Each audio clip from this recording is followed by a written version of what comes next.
Bom, e o Ministério Público pediu ao Tribunal de Contas da União a suspensão da remuneração de 25 militares indiciados pela Polícia Federal por envolvimento no suposto plano de golpe de Estado para manter Jair Bolsonaro no poder. No documento, o subprocurador-geral, Lucas Furtado, destacou o impacto moral e financeiro das remunerações, que somadas totalizam 8 milhões de reais, abre aspas. A se permitir esta situação, na prática, o Estado está despendendo recursos públicos com agentes que atentaram contra a existência desse próprio Estado, fecha aspas. A medida cautelar também determina a indisponibilidade de bens de todos os 37 indiciados. O subprocurador sugeriu a conexão entre o suposto plano de golpe de Estado e as depredações às sedes dos três poderes no dia 8 de janeiro, em Brasília. Segundo Furtado, as medidas servirão para ressarcir prejuízos estimados em 56 milhões de reais decorrentes do episódio em Brasília. Bom, Piotr, a gente traz aqui a informação que o Ministério Público, junto ao TCU, Tribunal de Contas da União, então quer suspender a remuneração de 25 militares. E aí fica a questão, cadê a presunção de inocência? Visto que são indiciados.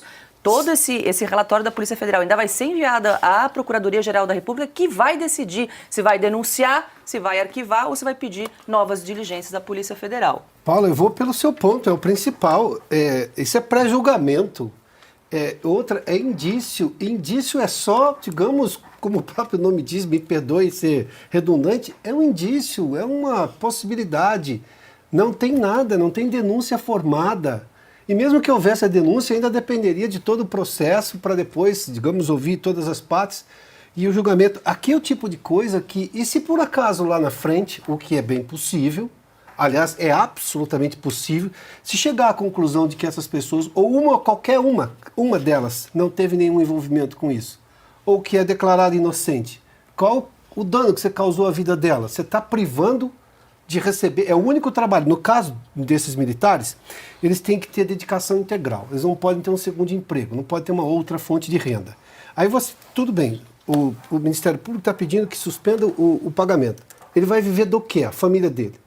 Tá, mas está preso. Tá, mas espera um pouquinho. Nesse país, preso recebe uma série de subvenções, juízes nesse momento afastados por corrupção continuam recebendo proventos muito mais altos.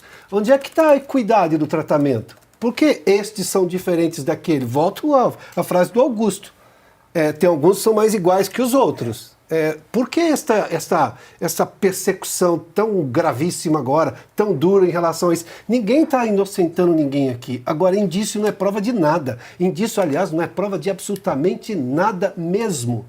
E aqui eu quero suspender como é que a família vai viver. E lá na frente, como é que é reversível o dano? Num Supremo que se diz garantista, para usar outra expressão que o Augusto nos lembrou aqui em relação a essa nova posição do Supremo, garantista dependendo da capa do processo. Mas, enfim, quem tem uma ideia brilhante dessa? De onde vem uma ideia? Ironia, óbvio, o nosso espectador inteligente sabe que é uma ironia. Mas como tem uma parte aqui que talvez não compreenda, eu vou dizer. De onde vem uma ideia brilhante dessa? Pré-julgamento, cadê a democracia? Foi explodida pelos órgãos oficiais brasileiros.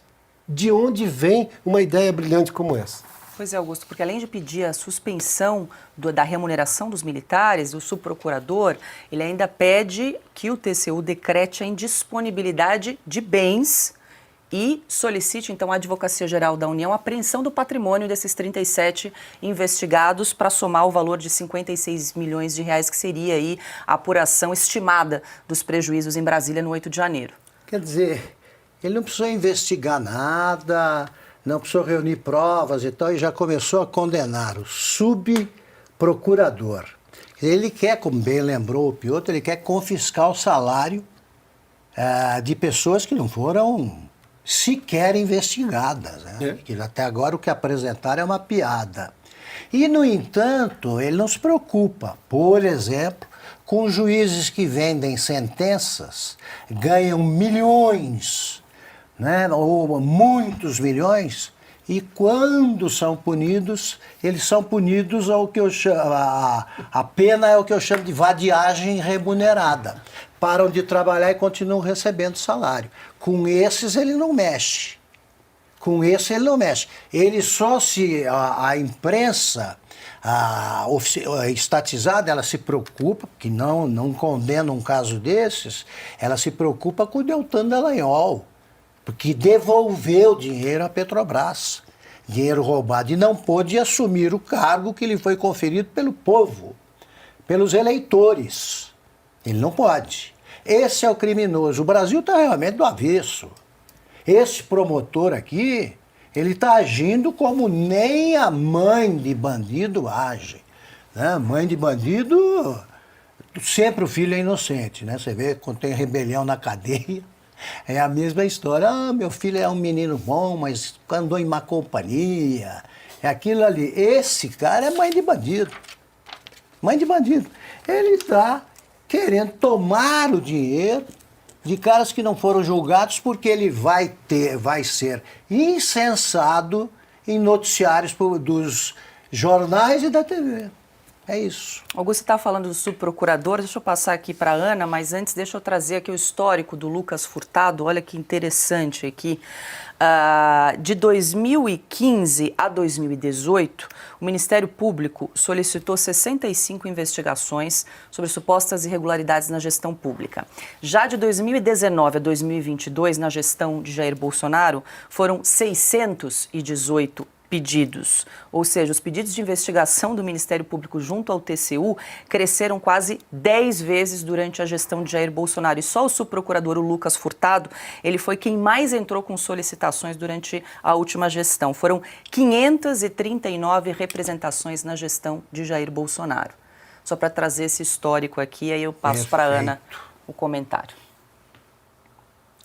Detalhes, né, Paula? São números que são extremamente pertinentes, porque quando colocamos a notícia pela ótica desses números, ela é mais gritante ainda. O curioso é que fala-se agora muito, né, da representação assinada pelo subprocurador-geral Lucas Furtado, e eu estou vendo aqui que muita gente nas redes sociais dizendo o Ministério Público tem que ser ouvido, o subprocurador-geral Lucas Furtado isso, Lucas Furtado aquilo. Mas a mesma imprensa deu de ombros com a manifestação da subprocuradora Lindora Araújo dizendo que Daniel Silveira tinha que ser solto imediatamente, com a pena toda perdoada, porque ele teve o perdão presidencial. Aí ninguém fala, todo mundo enterrou essa manifestação da subprocuradora Lindora Araújo. Então, Paula, o que nós estamos vendo, como o Piotr, eu não vou nem tocar no comentário do Piotr, porque foi brilhante.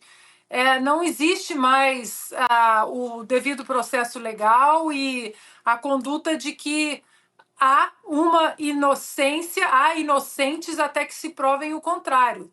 Porque no Brasil de hoje, até os inocentes que conseguem provar que não são culpados, como é o caso do Felipe Martins, a justiça também dá de ombros.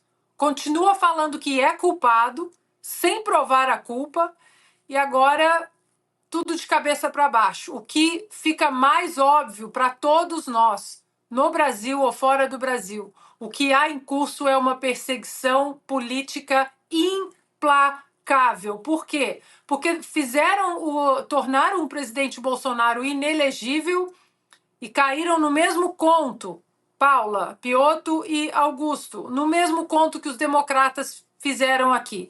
A partir do momento que nós colocamos ali a etiqueta de culpado, de bandido, tudo isso usando, né, o lawfare, usando as instituições e as nossas leis para perseguir um dissidente político, um opositor político, eles acharam que o povo ia simplesmente abandonar aqui o presidente eleito agora, Donald Trump, e no Brasil o presidente Bolsonaro. E o efeito foi exatamente o oposto. Aqui e no Brasil, mesmo o presidente Bolsonaro ainda estando inelegível, você corre os olhos todos os dias pelas redes sociais, o presidente Bolsonaro ainda consegue carregar uma multidão, não sei quantas vezes maior do que qualquer político de direita, de esquerda, de centro no Brasil. Então, eles não aprenderam com as lições aqui dos americanos, o que os democratas fizeram, e o que está em curso nada mais é do que uma perseguição política. O que eles não sabem é que essa perseguição política, ou até sabem e querem dobrar a aposta, é que essa perseguição política só vai aumentar a popularidade do presidente Bolsonaro, porque hoje todos entenderam que não passa de uma perseguição implacável ao capital político e à força política que ele tem.